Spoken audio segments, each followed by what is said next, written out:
Good morning. Good morning. I'm Dr. Kugler. I am one of the pediatric intensivists at the University of Chicago Comer Children's Hospital, and I've been taking care of Nathan over this past weekend. Nathan is doing well. I'm just going to give you a timeline as to Nathan's course. The University of Chicago first got a phone call at 4 o'clock on Friday afternoon stating that they were trying to extricate him from the dunes. We then did not get another phone call till 8 o'clock at night, which greatly concerned us, at which point he was at St. Anthony's, a local hospital in Indiana, where they had done his initial stabilization before he was transferred here by UCAN, which is our helicopter service, to our own emergency room, where we did initial evaluation of him, and then he came up to the intensive care unit where he's been for the weekend. Nathan's injuries that we know about are mostly his lungs. His initial neurological exam and so forth has actually been remarkably good, and we expect a full recovery or close to a full recovery of his neurological function. And his lungs are moderately sick at this point for an ICU patient, and I actually expect him to recover and be able to get off the ventilator and go home eventually. What we're expecting and what we've told the family is that we need to do some additional testing of his brain and so forth. We need to continue to look at his lungs. We've been doing daily bronchoscopies to try to get the sand out, as well as the inflammation that occurs from the lungs because they've got a foreign body in them, the sand. But if he continues to recover at the rate he is, we expect him to be off the ventilator by the end of the week, perhaps out of this hospital in 10 to 14 days. 1 week to probably a month in rehab, depending on what everything looks like once we get his breathing tube out and see what he looks like, and then hopefully home. We have told the family we're not sure what his long-term lung injury is going to be, because fundamentally, at least what I've been able to look up over the weekend, this is case report material. And all the reports that I have seen thus far really just talk about the patient in the intensive care unit and whether they survive or don't survive. And we know that when you have foreign bodies in your lungs, that your lungs can have some chronic changes and can have some chronic response to that. We absolutely don't think we can get every grain of sand out of his lungs, because sand is sand, and we all understand when we go to the beach and we get sand and things that we find sand 6 months later, and unfortunately we believe he's probably going to have sand in his lungs 6 months later as well. But we are washing out as much of the sand as we can with the daily bronchoscopies. Questions? What is a bronchoscopy? When you say washing it out? A bronchoscopy is our ENT surgeons or otolaryngologists take a scope down into the lungs through his breathing tube and take saline salt water and flush out the area, and actually have a special suction catheter that they can retrieve anything that's down in those lung passages, which is the sand, but more importantly, your lungs create a mucus to try to fight off the foreign body, just like your nose does, and so it's just trying to get the mucus and the inflammation material out. But what could be his long-term prognosis with his lungs? I mean, will it be akin to like he'll have asthma the rest of his life, or what can you say? I really would be guessing at this point. I think most likely it could be asthma. It could be asthma-like, that he may have some wheezing, but it is really completely unclear at this point. He may be completely normal, and that's what we hope. It may be a mild asthma. I think there's a small chance that he might have something more severe, but at this point, I think this is really case material, and I'm not a pulmonologist. They may know better, but I think we're just going to have to wait and see. But his lung injury is not nearly as severe as I expected it to be, and it has not gotten more severe over the last couple of days. It's actually gotten better. So I'm hoping that he has a full recovery and doesn't have any long-term side effects. At risk of infection, what is there, other foreign bodies besides sand, or what may have been carried in the sand into his lungs? So he is at risk of infection. But the other issue with foreign bodies is that your body tries to just fight it off, and that can lead to an allergic reaction. It can lead to an autoimmune reaction, which means that as your body starts to fight off that foreign body, it may actually also end up fighting itself some, and cause wheezing, cause just the inability to take a deep breath and have normal breathing in the future. And it's just really hard to tell what, if anything, will happen. And I have not seen reports as to what the survivors of this look like at 6 to 12 months or several years out. Was he close to death when he arrived here? He was not. We were expecting him to be, but I've heard different reports, but he either cried or moaned. He actually, I don't believe, got intubated until he got to the outside hospital. So he was breathing at some level on his own before when he was found. I believe he had to have an air pocket down there, and because that's the only way that could have been the case. So I expected him to arrive much sicker than he did, and since he didn't arrive sick, I actually expected the first 24 hours to get worse, and he really did not there either. You mentioned his neurological condition and how it generally is. What signs are you watching, and what would indicate either improvement or decline? So because of his lung injury, we are trying to keep him sedated with medication, and intermittently we have also had to give him medicine to paralyze him. So we actually don't want him awake and following commands and so forth. When he first came up to the ICU, we briefly turned off his sedation so that we could see how active he was, and at that time he was completely appropriate, trying to pull tubes out, which we clearly don't want them to do, but he was really acting like a very purposeful 6-year-old. And then we have put him under sedation at this point. He is moving everything. He is still, when he is lightly sedated, still responding to anything that may be painful or responding to touch. And so those are all things to me that indicate he is a 6-year-old who is sedated right now and his brain is functioning normally. We have done CAT scans that look normal at this point. There will be additional testing that will occur over the next couple of days, an MRI, which will give a little bit more detail. And then the biggest thing is just waking him up and see how he does. But all of our indications is his brain function is normal. Anytime there's been a trauma, I always tell families that sometimes there can be some minor brain injury that we may not even pick up in the ICU. It may be something that they pick up down the road. What will be the greatest challenge from this point forward? The greatest challenge is getting the breathing tube, is having his lungs get to a point that we can take the breathing tube out, and I expect that we will be able to do that over the next couple of days.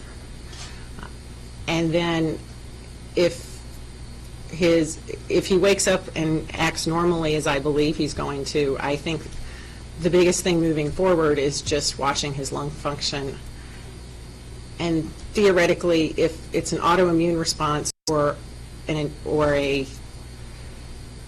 response to an allergic response, it may take 6 months to a year for us to even see it. So I think it's going to be the unknown for the family moving forward about his lung function, because he was clearly an active boy and and the family wants him to return to that, and so do we. Do His you have a eyes? guesstimate on the volume of sand that's in his lungs and his mucosal response? So at this point, we don't see sand when we're going down. We've been able to get down to the major airways. After the MRI today, we hope that we can clear his spinal column and take his collar off, and then the pulmonologist hope to go deeper down, but we don't see any sand, but again, sand grains were small. We are still getting sand from other parts of his body off every single day, so I'm sure that he still has sand deep.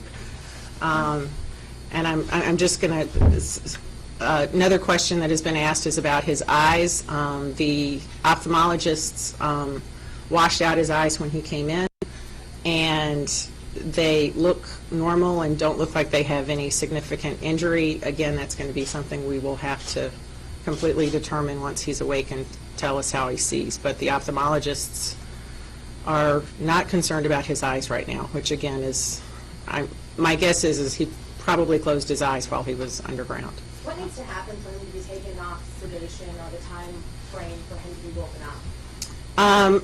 We need to complete at least one more bronchoscopy, and then we need to wean the ventilator. And so we anticipate if his lungs continue to get better at the rate that they've been getting better, it will be by the end of the week.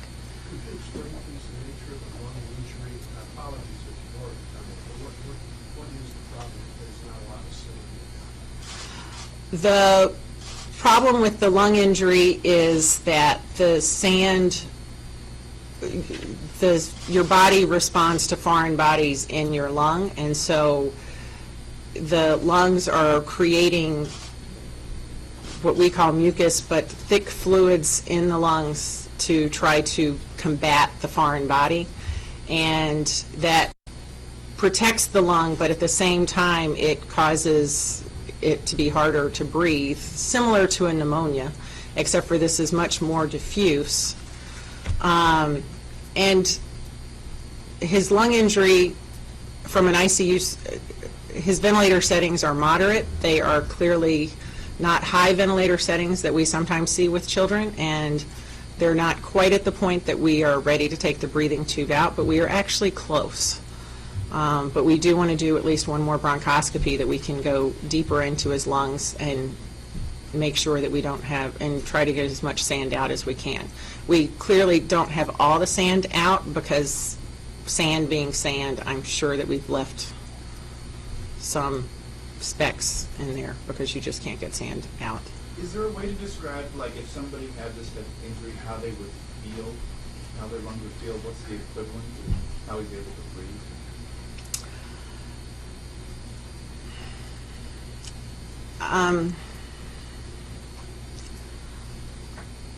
On the ventilator, he's equivalent to a sick pneumonia patient. If he were breathing on his own, he would have, we would call it shortness of breath. He would probably be trying to breathe very fast because he wouldn't be able to get enough oxygen to his lungs. And because the mucus is blocking the air from getting to the parts of the lung where you exchange oxygen. But he's equivalent to a moderate pneumonia in the intensive care unit. From a ventilator standpoint, his x-ray looks different than what a pneumonia would classically look like. And he has always been on ventilator settings that we tell families that we expect the patients to get better and get off the ventilator and not necessarily have long-term issues, although we recognize any child that is on a ventilator for any period of time for a lung injury may have some chronic lung disease. He was buried alive, essentially, for 3 hours. He's a 6-year-old boy. Do you anticipate him needing some emotional, psychological therapy? It's the ultimate nightmare. Yes, at some point he will remember this, probably immediately in the ICU, he may or may not remember this, but yes, he will probably need some psychological therapy. He has a very supportive family, and some children are very resilient, and so he probably will get some therapy. That will be part of what they start to work on in the rehab setting. And it is miraculous what children his age can go through and not have the trauma that we sometimes expect them to have, but he will clearly be in contact with psychological therapists through rehab, and his family is clearly there to support him as well. Guess 6 months from now, current track, is he going to be in bed, up in the jungle gym? What do you think? I hope he is back out acting like, I'm forgetting exactly when his birthday is, but I'm hoping that he's going to be acting like a normal 6 to 7-year-old, riding a bicycle, doing what a normal 6 or 7-year-old does.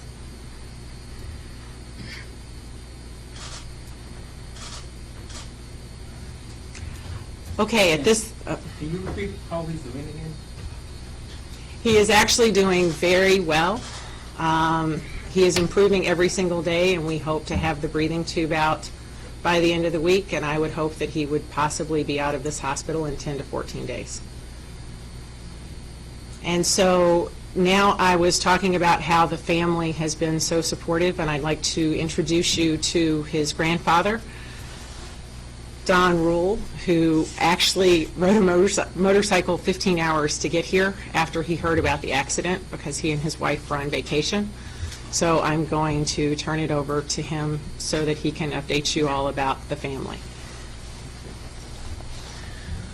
First of all, I'd like to, the family would like to, the family would like to express its thanks to everyone involved, for everyone out there at Michigan City that helped in the rescue, all the first responders out there, the people that brought in the heavy equipment, the people with the ambulance and the hospital, the crew that flew Nathan over here to this hospital. And we are especially thankful for the people here. They are doing an outstanding job at taking care of Nathan. And so we just want to say thank you to each and every one of those people. We are very appreciative of all the prayers and support that has been given to our family. It is deeply appreciated. Pastor Ron, what's your understanding of what happened? What was actually happening at the location when this all happened? They had gone over to enjoy a little bit of vacation time. My daughter and son-in-law and their children, and they went with another family from in the church that they attend over there. And so they got over there, and they unpacked some things and were sort of having a good time. And the two guys, Greg and Keith, Greg is my son-in-law, decided that they were going to go up on top of Mount Baldy up there just to look around and sandy, do the things that you do at the dunes. And so the two guys started up the hill, and the two boys, Nathan and Colin, were right behind the dads as they were going up, and they were just, headed up to the top of the hill. And part of the way up, Nathan stepped in a sinkhole and disappeared out of sight. And Colin come up hollering to Greg and Keith that Nathan was gone. And so they immediately went back, and he was nowhere to be seen. The ground had swallowed him up. And Greg could hear him though. And Nathan was hollering out, and Greg could hear him, and so Greg told him, "Lay still, Nathan, don't move." And they frantically began to dig to get him out. And But as they dug, he went deeper and deeper, and so they were digging for all they were worth. They had no shovel, they just had their hands to dig with, and in a short while other people joined them there as they were by hand trying to dig down to him. By the time the park people got there, they had dug a hole that was somewhere between 4 and 5 feet deep, and still could not find Nathan. Lester, I understand you weren't there, but I'm curious whether it was sand, solid sand he was walking over, or was it a hole he may have jumped into? They were walking on sand. It just gave way. It just swallowed him up. The guys ran right by it. They didn't see anything. Nathan just stepped on a spot that swallowed him up. One of the guys with the heavy equipment out there said that Nathan went down standing straight up. He wasn't falling on his back or on his side. He was in an upright position and just kept going down. And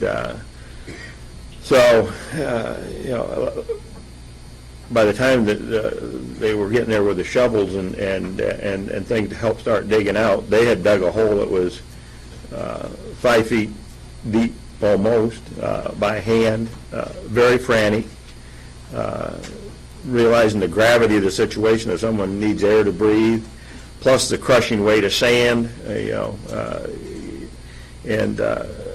so a lot of pleadings and prayers. You're a man of faith, so you tell me what kept that baby safe. I am firmly convinced that God intervened in this. I'm a man that's in a business that gets to see, as a pastor, I go to a lot of hospitals, I do funerals, I comfort the sick and the dying, and so when I see something like this, I read the scriptures and I get to see, in the pages of the Bible, you read about all the miracles, and it's exhilarating to read about those miracles in the Bible. But this one came home to us. At the end of the day, we were up in Ticonderoga, New York, when we got the news. We'd gone on vacation. We were just going here, there, and yonder on our bikes, another older couple in the church, and my wife and I, and so we ended up there, and we'd gone out and got a bite to eat. We'd just come back to the motel and was getting ready to go to bed, and the phone rang, and it was my daughter, and she was hysterical. And she said, Dad, we can't find Nathan. He is under the sand. And at that point, she was so hysterical, and she called me. I didn't piece it together that he was in a sand dune. I thought they were down by the water's edge, and he had stepped in the water, and the water had pulled him under. And I tried to console her, the best way I knew how.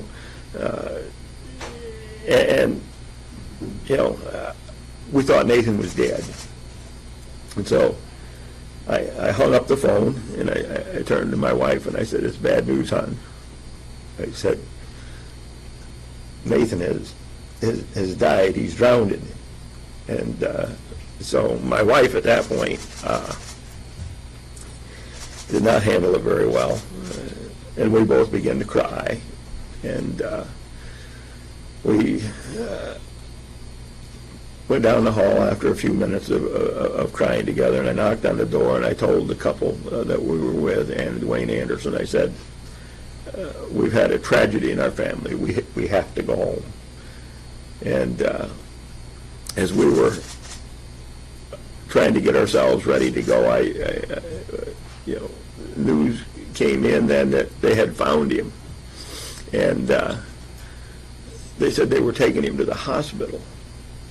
And I said to my wife, I said, if they're taking him to the hospital, something might be good. And what happened is they took Greg and Faith to the police station. They weren't there on the scene when Nathan was found. And when they found Nathan, he was cold and lifeless, and the coroner was there. But when they picked him up, he had a cut on his face, and it started to bleed. And they said he's got a heartbeat, and then they started the process of bringing this to where we are today, and so hope began to bubble up in our family that Nathan's not gone, and prayers began to be prayed and thanks to God for what was going on, and so I went to the front desk of the motel, and I said, I need to get my wife on an airplane. I said, I don't even know where the closest airport is at from where we're at. And it was down in Albany, which was about 2.5 hours from where we were at. And so we booked as quick as we could. 1:30 in the morning, we got on the motorcycles and pointed them south towards Albany. And I got my wife and Ann Anderson on a plane, and they headed back in this direction. And then Dwayne and I jumped on the motorcycles and pointed them back in the westerly direction. And so we rode for about 15 hours. And a couple from the church, 2 men, Lynn and Josh Sutton, drove out, and their daughter Natalie, and they took the bikes from us and brought us to the hospital. I'm guessing that someone is with that young boy. Talk to me about the situation in that room and what it is the family's doing. He's sedated, he's quiet, he's being treated, but what are you all doing and why? Well, we're a family. We're there to be with Nathan and to watch as the progress is being made.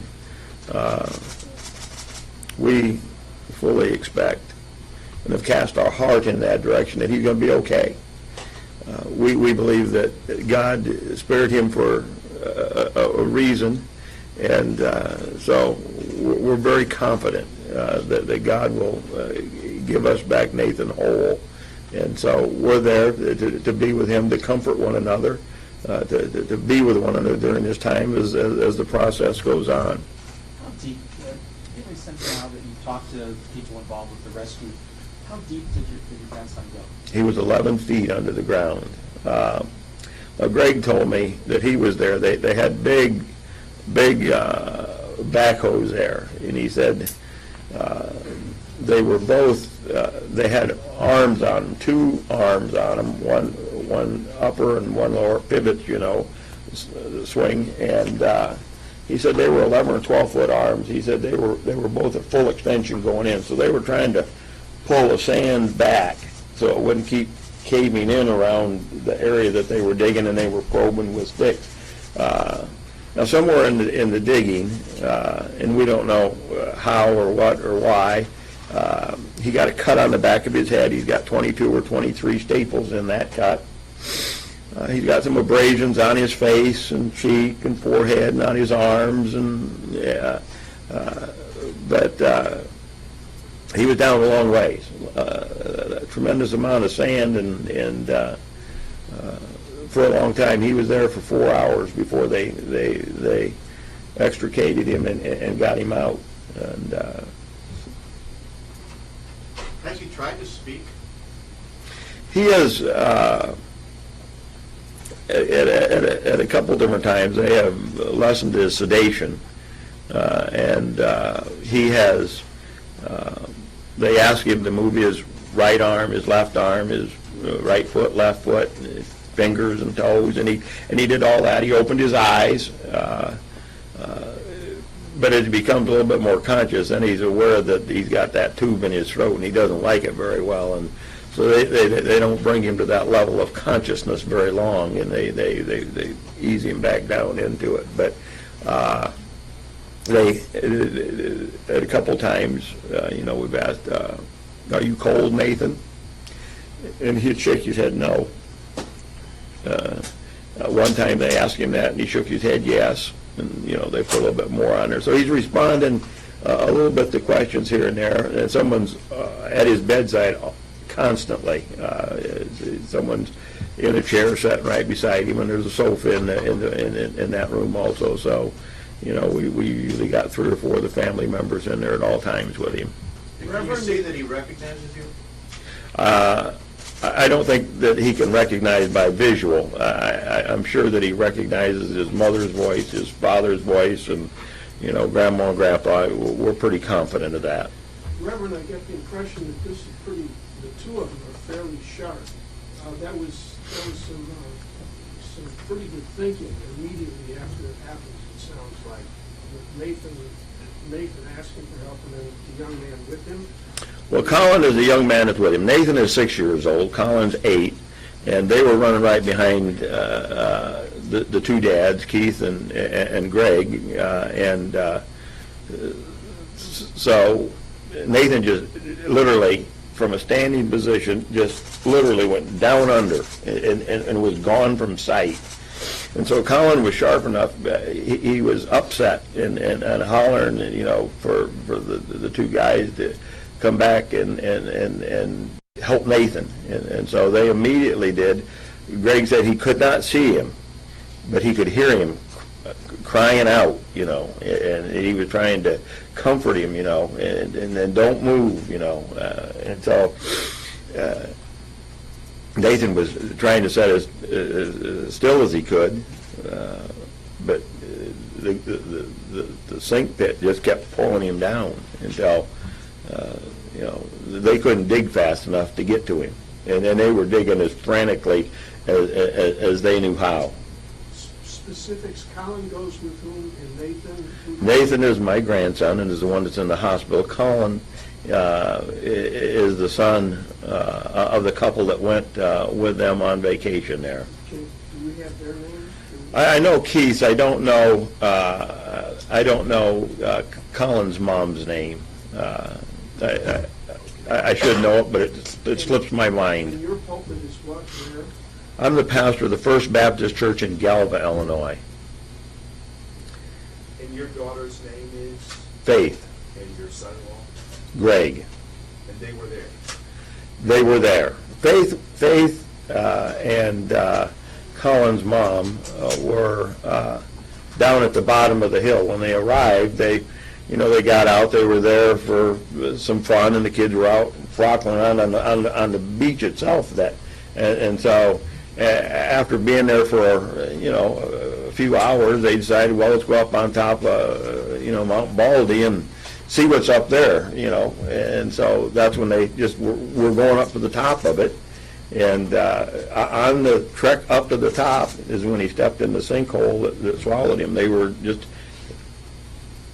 you got to put a little energy walking up a steep hill, and the guys were a little longer-legged and making a little bit bigger strides, but the kids were following right behind, and so. I'm sure when this happened that you... children? What's that? Faith and Greg have other children? They do. They've got 3 other children besides Nathan. Boys, girls? 1 girl, 3 boys. Pastor, I'm sure when this, you were rushing to get here, that 15-hour ride must have been very difficult. Can you describe that? It was, there's tears in my eyes, and I probably broke a few more of the speed laws than I probably should. We had rode for quite a while. Dwayne's a little older than I'm 62 years old, and Dwayne is 67. And I told Dwayne, I said, because we hadn't got any sleep, that night at all, so it had been the previous night before we had any sleep. And I said, Dwayne, if you can't make it, I said, we can stop maybe along a rest stop and get lay down underneath a tree for an hour or so and get a little nap if you can't go on. And so at one point, he was getting pretty tuckered, and so we pulled over and we found a tree, and threw our leather coats down on the ground and was going to try to take a little nap there. And I laid there for about 5, 6, 7, 8 minutes, and I sat up and I said, Dwayne, I can't do this. I said, I've got to go on. And Dwayne got up, and we got back on the motorcycles and pointed him in a westerly direction. So as you go down the road, you're praying, you're thanking God that good things have come to our family, that Nathan was alive, and so a multitude of things. For the first day, I struggled a tremendous amount. I couldn't quit crying. Just anything that set me off. I'm so grateful to God that He had given us our grandson, and the gratitude just welled up in me, and so. But we made it back safe. The women got here on an airplane. We got back. We were greeted with good news. We have been overwhelmed by the prayers and the generosity of all the folks that we've come into contact with. Do you think there's some future sermon material? I think there's probably a few sermons that might come out of this. I'll tell you one of the things that struck me the most, and it overpowered me as I was writing.